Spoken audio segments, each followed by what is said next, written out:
Alors, bonjour à tous. Déjà, merci de nous accueillir. On va faire une présentation à deux voix. Donc, voilà, moi, je suis Yannick Sevelinge. Je travaille à la DRAF, donc Direction régionale de l'alimentation, agriculture et de la forêt, c'est-à-dire le service déconcentré du ministère de l'Agriculture en région. Et je laisserai la parole après à M. Bruno Maestri, voilà, qui se présentera pour l'ARS. Voilà, donc d'abord, donc nous on va vous parler plutôt politique publique voilà, et les actions des services de l'État sur la question des produits phytopharmaceutiques. Donc tout d'abord, au niveau institutionnel, la DRAF, plus particulièrement le service régional de l'alimentation auquel j'appartiens, et voilà, donc moi je suis chef du pôle environnement contrôle. Nous avons en charge toutes les questions liées aux produits phytopharmaceutiques, donc la réglementation, on le verra, tout ce qui concerne les contrôles, voilà, donc les contrôles des utilisateurs, des distributeurs, que ce soit, donc les utilisateurs, que ce soit en zone agricole et zone non agricole. Mais on a également en charge, et donc là en copilotage avec d'autres ministères, les politiques publiques incitatives pour réduire l'utilisation des produits phytopharmaceutiques et notamment le plan Ecophyto 2+. Donc l'idée, c'est vraiment de vous présenter voilà, quelques actions phares de ce plan. Voilà. Tac. Voilà. Donc tout d'abord le plan Ecophyto. Alors d'abord le plan Ecophyto, puis le plan Ecophyto 2, maintenant le plan Ecophyto 2+, maintenant est piloté par trois ministères, donc le ministère de l'Agriculture, le ministère de l'Environnement, en région sont les DREAL. Oui, j'ai oublié de dire que nous excusons nos collègues de la DREAL qui auraient dû être présents avec nous aujourd'hui, et donc le ministère de la Santé. Donc bien entendu, ce plan Ecophyto 2+, qui est un plan national, il y a donc des actions au niveau national que je ne vous présenterai pas, mais voilà, donc il y a tout un volet de recherche, des actions en termes d'homologation des produits et donc de retrait d'homologation de substances actives et de retrait de substances actives, et donc derrière retrait de produits. Bref, également des discussions au niveau européen, donc voilà, ce n'est pas la thématique de la journée. Aujourd'hui, c'est vous présenter ce qui se passe au niveau régional. Donc voilà, concrètement, ce plan Ecophyto qui vise à réduire de 50% l'utilisation des produits phytopharmaceutiques à l'horizon 2025, voilà, qu'est-ce qui est mis en place et, voilà, pour atteindre ces objectifs. Donc j'ai listé quelques actions pour que vous sachiez comment ça marche. Donc, tout d'abord, les bulletins de santé du végétal, lancés dès le premier plan Ecophyto. Alors, que vous le sachiez, toutes les productions, donc au niveau régional, toutes les productions, enfin les filières de production végétale, donc la viticulture, les grandes cultures, y compris les prairies, sont surveillées. Donc, pendant la période de production, toutes les semaines, donc il y a des parcelles tests qui sont surveillées pour évaluer la pression parasitaire sur ces cultures. Et donc l'idée, c'est de donner aux agriculteurs des outils d'aide à la décision, et notamment afin de raisonner les traitements et donc ne pas les traiter s'il n'y a pas de pression parasitaire. Bien entendu, peut-être vous connaissez le Certiphyto. Depuis 2009, tout utilisateur professionnel de produits phytopharmaceutiques doit avoir un certificat individuel qui lui autorise d'une part à acheter les produits, et donc les distributeurs ne sont pas autorisés à vendre des produits à une personne qui n'aurait pas ce certificat. Et donc ce certificat, c'est une formation qui dure plusieurs jours et au sein de laquelle il y a plusieurs thématiques qui sont abordées, donc des thématiques sur la réglementation, bien entendu. Donc, rappelez que les produits phytopharmaceutiques ont des homologations et donc des conditions d'usage. Tout un volet sur la santé-sécurité, également un volet sur tout ce qui est environnement, les impacts environnementaux des produits phyto. Ensuite, des certificats d'économie de produits phytopharmaceutiques. Donc ça, ce sont des obligations qui sont faites aux distributeurs. Donc les distributeurs ont des objectifs chiffrés. Donc les distributeurs, ça peut être des coopératives agricoles par exemple, qui vendent les produits aux agriculteurs.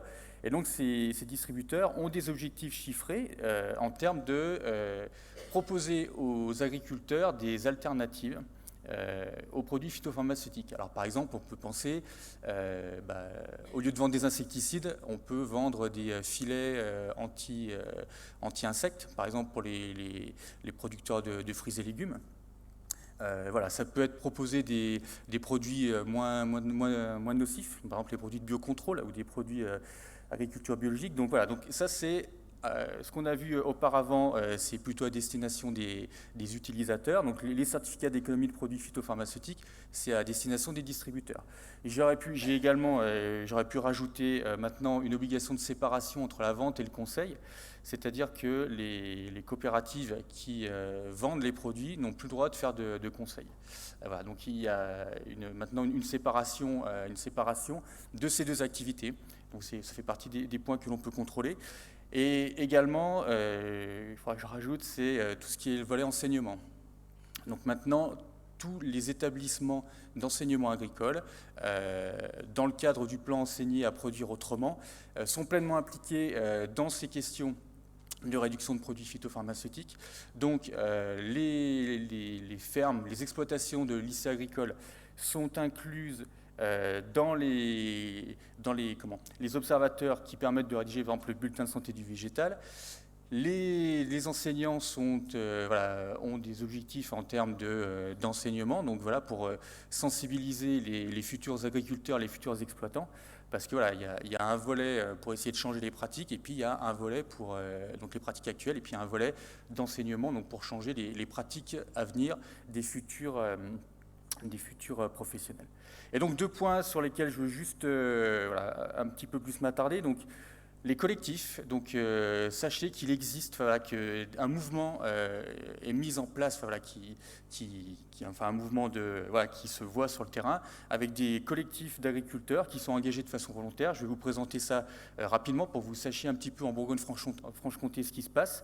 Et puis je terminerai mon intervention sur le volet contrôle, parce que voilà, il y a tout un tas, donc parmi les points que je vous présente, on va aussi aller, nous, services de l'État, s'assurer du respect de la réglementation dans l'utilisation de ces produits. Alors juste, les collectifs qui existent donc au niveau Bourgogne-Franche-Comté, donc tout d'abord les collectifs défis. Alors les groupes défis ont été mis en place dès la première version du plan Ecophyto en 2009. Et donc, historiquement, ce sont des agriculteurs dans les productions végétales, donc toute production végétale, donc vous voyez, maraîchage, viticulture, grande culture, etc. Donc, ce sont des collectifs d'agriculteurs volontaires qui s'engagent à réduire l'utilisation des produits phyto, donc par tout un tas de leviers, que ce soit par l'utilisation des produits, les rotations de culture, réintroduire de l'élevage, enfin bref, donc il y a tout un tas de leviers et ils sont accompagnés par des ingénieurs qui vont un petit peu animer ces groupes. Et donc ces groupes défis sont reconnus au niveau du ministère et donc produisent des données. Ils produisent des données donc, très concrètes, des données économiques, des données en termes d'utilisation de produits phyto, des données agronomiques. Et donc ces données sont compilées et donc il existe maintenant des fiches qui sont disponibles pour tout le monde, qui permettent de voir, par exemple, je sais pas, vous êtes polyculteur élevage dans l'Aussois, donc les agriculteurs qui sont sur des mêmes types de contraintes peuvent s'inspirer de ces données pour changer eux-mêmes leurs pratiques. En 2015, un nouveau type de groupe a été proposé. Ce sont les groupements d'intérêt économique et environnemental, les GI2E. Donc là, ce sont là encore des groupes d'agriculteurs volontaires, mais sur des thématiques beaucoup plus larges. Donc là, c'est plutôt des thématiques agroécologiques, donc plus larges que uniquement la réduction de l'utilisation de produits phyto. Donc c'est-à-dire qu'il va y avoir également des producteurs de la production animale. Et donc là, c'est des thématiques plus larges, vous voyez, donc ça peut être le maintien de la biodiversité dans les sols, la méthanisation, mais ça peut également être la réduction de produits phyto. Et donc là encore, ces groupements d'intérêt sont reconnus par les services de l'État et donc produisent de la donnée. Parce que l'idée, c'est également ne pas avoir que de la donnée qui vient de laboratoires de recherche, mais également de la donnée qui est produite de façon ascendante, donc produite par le terrain, et qui après permet d'alimenter les connaissances. Et dernier collectif, les groupes 30 000.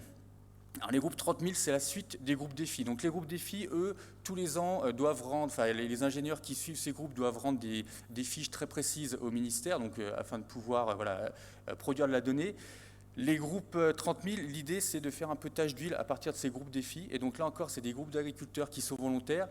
Et eux, on va leur demander d'intervenir. Ils peuvent, donc, par exemple, ils peuvent être amenés à intervenir dans les lycées agricoles, par exemple. Voilà, donc l'idée, c'était de passer de 3000 groupes défis, à 30 000 groupes agriculteurs pour que le plus grand nombre soit impliqué. Alors, je ne rentre pas dans le détail de ces cartes, c'est juste pour que vous sachiez. À ce jour, vous avez en haut à gauche, oui, la carte des groupes défis en Bourgogne-Franche-Comté, au milieu les GI2E, et en haut à droite, c'est à droite les GI2E, et puis en bas les groupes 30 000. Peu importe ces cartes, on pourra vous les fournir si vous les souhaitez. Juste à ce jour, voilà, donc il y a 95 collectifs uniquement en Bourgogne-Franche-Comté, 1314 exploitations qui sont engagées. Et ce qu'on voulait aussi vous faire, que vous sachiez, c'est qu'il y a tout un tas d'agriculteurs qui rentrent dans ce genre de considération, de réduction de l'utilisation de produits phyto, mais qui passent sous les radars, c'est-à-dire qui ne souhaitent pas s'engager dans des collectifs, et dont on n'est pas au courant, où on est au courant de façon informelle. Voilà, donc 1314 exploitations qui sont recensées actuellement, mais bon, donc sachez qu'il y en a beaucoup plus et qu'il y a un réel mouvement au niveau des exploitations agricoles. Et le dernier point que je voulais aborder avec vous, c'est le point des contrôles, parce que la réduction d'utilisation des produits phytopharmaceutiques, c'est une chose, mais un autre point, c'est aussi s'assurer de la bonne utilisation, en tout cas l'utilisation conforme à la réglementation de ces produits. Alors que vous le sachiez, il existe tous les ans un plan de contrôle national qui est publié par note de service en début d'année, et donc chaque région reçoit ses objectifs propres. Donc nous, au niveau du service régional de l'alimentation, donc on a les objectifs qui sont fournis par le national. Donc chaque année, c'est environ 450 contrôles qui sont effectués par les agents du service régional de l'alimentation. Donc 450 contrôles, vous voyez, donc des contrôles variés avec tout d'abord tous les utilisateurs professionnels. Donc bien évidemment, le gros du travail, ça va être d'aller contrôler les exploitations agricoles. Donc tout type d'agriculture, la viticulture, les grandes cultures, les maraîchers, les horticulteurs, producteurs de fruits, etc. Mais également les zones non agricoles, donc tout ce qui va être les communes, mais on peut également penser à la SNCF qui désherbe ses voies, les autoroutes, donc tout ce qui est infrastructure linéaire. Mais également, donc on ne contrôle pas que les utilisateurs, je vous ai dit les distributeurs, donc déjà pour s'assurer que les produits qui vendent sont bien des produits qui sont homologués, qui ont le droit d'être vendus, donc on étudie également la traçabilité, et puis comme je vous l'ai dit, ces distributeurs ont des obligations en termes de réduction, pour proposer des alternatives aux produits phyto, donc on contrôle ça également. Les applicateurs, donc tout ce qui est entreprise en prestation de services, les conseillers, et puis, sachez-le, il y a également, on réalise des prélèvements à la récolte. Prélèvements à la récolte, il y en a environ 850 au niveau national. En Bourgogne-Franche-Comté, selon les années, c'est entre 40 et 50. Et donc, tout type de végétaux, donc c'est des céréales, ce sont des laitues, ce sont des oignons, ça peut être des petits fruits, c'est de la vigne, bien évidemment, en Bourgogne-Franche-Comté. Et donc, par exemple, la vigne, c'est le jour des vendanges, les agents vont à la parcelle et puis prélèvent du raisin, et donc cette matrice végétale est envoyée à un laboratoire agréé qui va analyser environ, de mémoire, 400 molécules, plus de 400 molécules, donc des molécules autorisées, bien entendu, des molécules interdites. Et donc, vous avez pour chaque substance active une dose limite maximale à la récolte. Et puis, parmi les choses qui sont également contrôlées, c'est la protection des riverains, avec la réglementation qui s'est durcie depuis 2019, donc maintenant avec des zones sans traitement en bordure de propriétés et d'habitations. La protection des personnes sensibles, donc tout ce qui est utilisation de produits phytopharmaceutiques à proximité, enfin dans les écoles, donc maintenant c'est interdit, mais à proximité des écoles, des hôpitaux, des maisons de santé, des maisons de rééducation, etc. Protection des cours d'eau, des pollinisateurs, etc. Je ne vais pas rentrer dans l'état, mais voilà. Mais sachez que cela fait partie de tous les points de contrôle qui sont étudiés. Et puis on travaille avec donc il y a tout un tas de partenaires, donc l'ARS à qui je vais laisser la parole, l'ADREAL, donc ministère de l'Environnement, les agences de l'eau, et on est amené également à faire des contrôles conjoints. Donc l'OFB, c'est l'Office français de la biodiversité, pour tout ce qui est là, notamment les questions de désherbage en bordure de cours d'eau. Voilà. La DGCCRF, on fait des contrôles communs lors de la mise sur le marché par des producteurs. Donc les agents du SRAL, enfin du service régional de l'alimentation, vont contrôler plutôt la partie production, et les agents de la DGCCRF, eux, vont s'assurer du respect de la réglementation concernant l'étiquetage, etc. On est également amené à faire des enquêtes lorsqu'il y a des mortalités d'abeilles qui sont signalées. Donc on fait ces contrôles avec les services vétérinaires pour voir si la mortalité d'abeilles est due, par exemple, à une mauvaise gestion du cheptel apicole par l'apiculteur. Par exemple, ça peut être un parasite, le varroa, ou les abeilles qui sont mortes de faim parce qu'elles n'ont pas été assez nourries, ou au contraire, est-ce qu'elles sont mortes parce qu'il y a eu une intoxication aux produits phytopharmaceutiques. Et donc là encore, on fait appel à des laboratoires pour étudier les cadavres d'abeilles. Voilà, donc c'était pour vous, je vais laisser la parole à Bruno Maestri, mais voilà, donc c'est pour vous montrer qu'il y a tout un volet en termes de politique publique préventive, voilà, et puis derrière, le volet plutôt très régalien et application des règles et le contrôle. Voilà, donc, Bruno.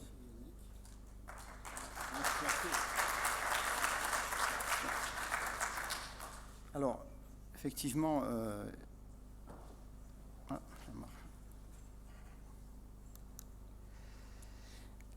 je vais enchaîner tout de suite sur les contrôles que réalise l'ARS sur les produits phytopharmaceutiques, puisque c'est l'objet d'une partie de notre sujet d'aujourd'hui. Ce qu'on peut dire déjà, c'est qu'en 2020, la dernière année où on a pu faire un bilan régional, 89% de la population a été desservie par une eau constamment conforme aux normes en ce qui concerne les phytosanitaires.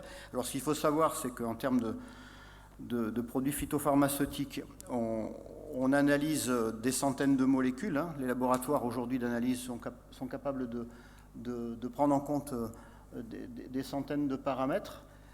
Donc c'est surveillé d'extrêmement près. Alors 139 réseaux, c'est-à-dire villages ou portions de villages ou portions de collectivités dans la région, soit 7% de ces réseaux sont concernés par des non-conformités. Donc là, on a observé une non-conformité sur l'eau distribuée. Alors ce matin, on nous a présenté des cartes, effectivement, où on avait le niveau de contamination des eaux souterraines et des eaux de surface. C'est un petit peu différent de ce que la population peut boire, puisque avant que cette eau arrive au robinet des consommateurs, on peut avoir soit des mélanges des eaux de différents captages, soit des traitements.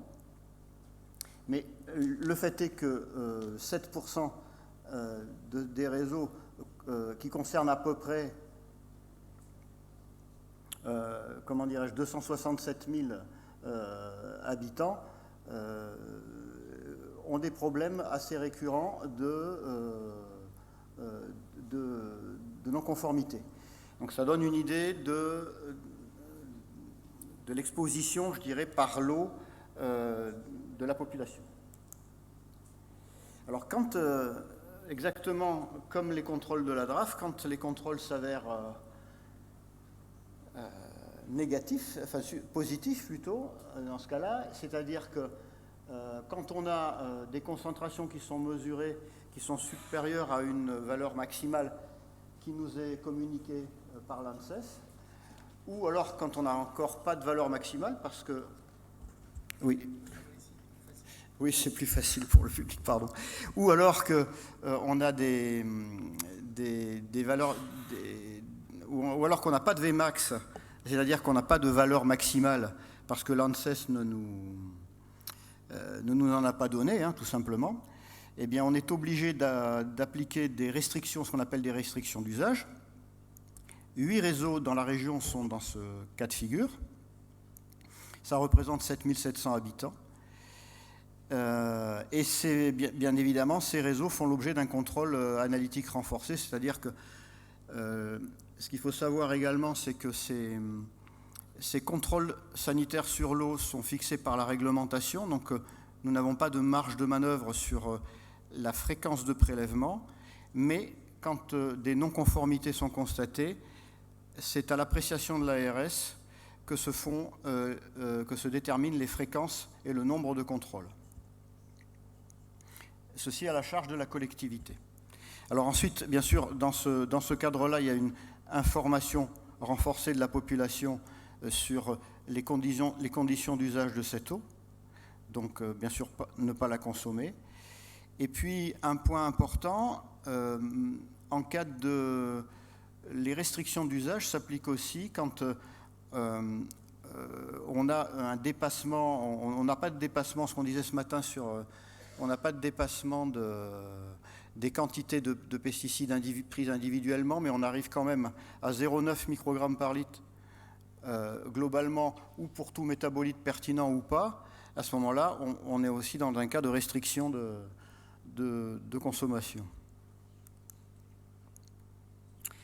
Alors ça, c'était le volet restriction. Donc pour l'instant, c'est vrai que alors, quand vous avez des collectivités qui font l'objet d'une restriction de consommation, généralement vous l'entendez dans la presse, on en parle à la télévision régionale, ça pose de gros problèmes pour la collectivité, c'est des eaux embouteillées, c'est une perturbation de la vie quotidienne des habitants et également de la vie économique. Donc ce ne sont pas des choses qui sont bénignes, je dirais, sans effet. Quand on doit y aller, ma foi, on le fait. Ça, il faut bien s'en rendre compte. À côté de cette politique de contrôle, on a aussi une politique de prévention, et notamment dans le cadre d'un travail coordonné avec nos collègues de la DRAF, notamment, mais également de l'ADREAL. On concentre nos propositions et nos efforts sur des captages qu'on appelle captages prioritaires, c'est-à-dire qui sont caractérisés par des contaminations récurrentes et qui sont également de grande importance pour l'alimentation humaine. Et c'est là-dessus qu'on déploie des programmes de prévention. Alors ça correspond à une action de notre plan régional santé-environnement 3 qui incite les collectivités concernées par ces problèmes de pollution diffuse à engager de véritables projets de territoire qui associent toutes les parties et qui accélèrent les transitions dont on parlait tout à l'heure, donc s'appuie sur les groupements d'agriculteurs, les groupes défis, les groupes 30 000 ou les groupes GI2E, et les autres partenaires, les distributeurs, les consommateurs, les établissements scolaires, pour engager une démarche collective de projet de territoire qui s'appuiera sur l'alimentation, sur la disponibilité de l'eau, les usages de l'eau, et qui permettent d'amener tout le monde dans une dynamique positive pour retrouver la qualité de l'eau. Alors ce sont des plans bien sûr qui ont un déploiement sur le long terme, qui sont complémentaires des politiques de contrôle, mais qui, si les collectivités souhaitent s'en saisir, peuvent bénéficier d'un appui des services de l'État, d'une ingénierie dédiée et du temps nécessaire pour monter des actions intéressantes et pour amener tout le monde vers une amélioration. Un autre outil dans le cadre de la prévention des pollutions, ce sont les contrats de relance pour la transition écologique, qui sont des outils assez récents, qui sont basés sur un principe comparable à l'action du PRSE 4, mais qui vont plus loin dans la contractualisation au niveau national et régional, puisque là, on s'inscrit également dans une co-construction mais dans laquelle la collectivité aura à sa disposition également une ingénierie et des moyens financiers pour pouvoir construire un modèle de développement économique où l'agroécologie pourra être promue en s'appuyant sur encore une fois sur les collectifs d'agriculteurs, sur les distributeurs, sur les consommateurs. Et enfin, un autre outil qui est plus à notre main, ARS, ce sont les contrats locaux de santé.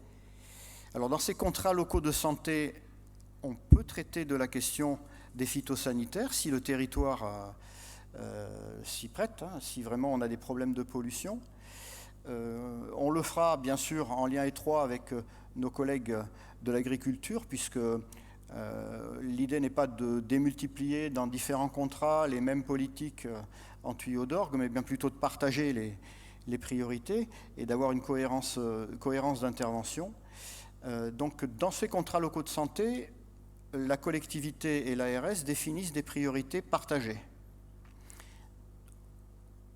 Il est parfaitement envisageable, dans ce cas, que la collectivité souhaite se saisir de cette question de la pollution de l'eau et puisse définir des actions qui vont ensuite trouver une déclinaison plus complète dans un plan alimentaire territorial, dans un soutien affirmé aux collectifs d'agriculteurs à travers le plan éco-phyto. Donc là, c'est vraiment à la main de la collectivité. L'ARS présente également ses doléances en matière de priorité. Hein. Et puis, de cela, on peut en tirer un contrat local de santé qui est ambitieux. Mais il faut qu'il y ait effectivement une volonté politique locale pour pouvoir avancer sur ces sujets. Sur l'autre versant, alors, des perturbateurs endocriniens qui sont les phytosanitaires, les pesticides ne sont pas tous perturbateurs endocriniens. Donc, si on travaille sur les pesticides, on traite une partie des problèmes liés aux perturbateurs endocriniens. Par contre, sur ce sujet spécifique des perturbateurs endocriniens, là encore, les contrats locaux de santé peuvent mobiliser les acteurs du territoire. On a souhaité, sur ce sujet des perturbateurs endocriniens, et voilà, avoir... j'ai encore un peu de temps, ça va? On a souhaité, sur ce sujet des perturbateurs endocriniens, en plus des contrats locaux de santé, de lancer un appel à projet.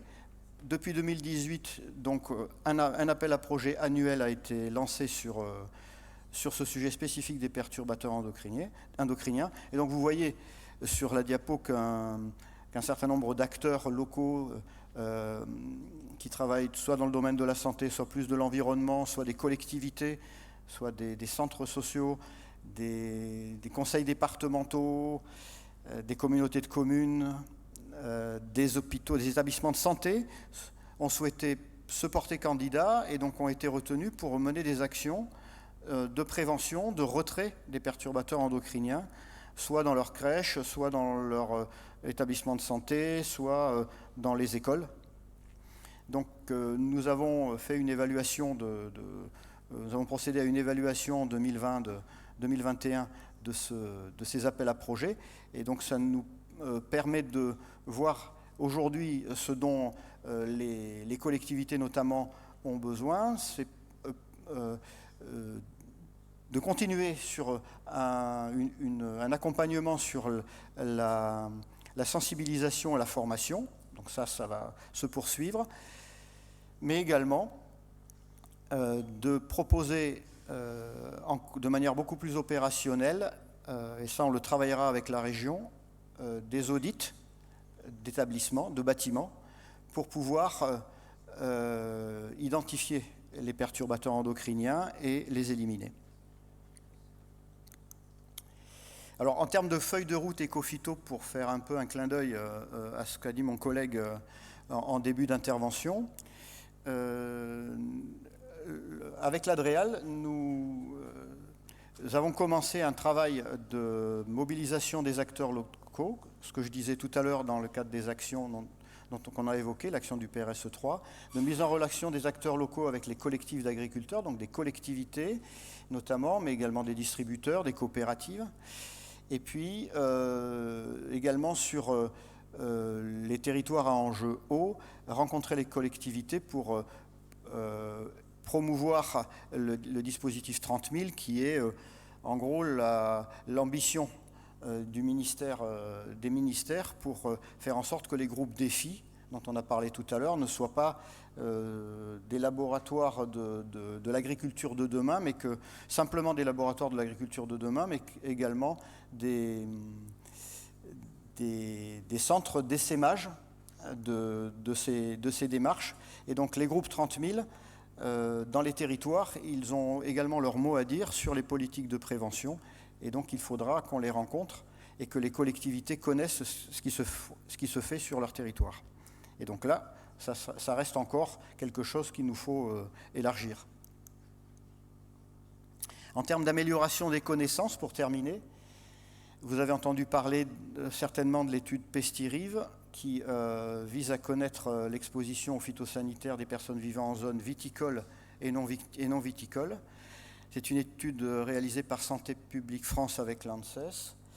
Et les expositions sont mesurées à la fois dans l'environnement, dans l'organisme, pour tenir compte des expositions agricoles, d'origine agricole, domestique ou professionnelle. C'est-à-dire qu'en fait, on veut à la fois traiter, avoir des exposés, non exposés, à la fois dans les zones viticoles et non viticoles, et puis voir également la part de contamination autre, domestique ou professionnelle, qui pourrait expliquer un certain nombre de résultats. Donc cette étude nationale est menée sur plusieurs centres, dans plusieurs régions.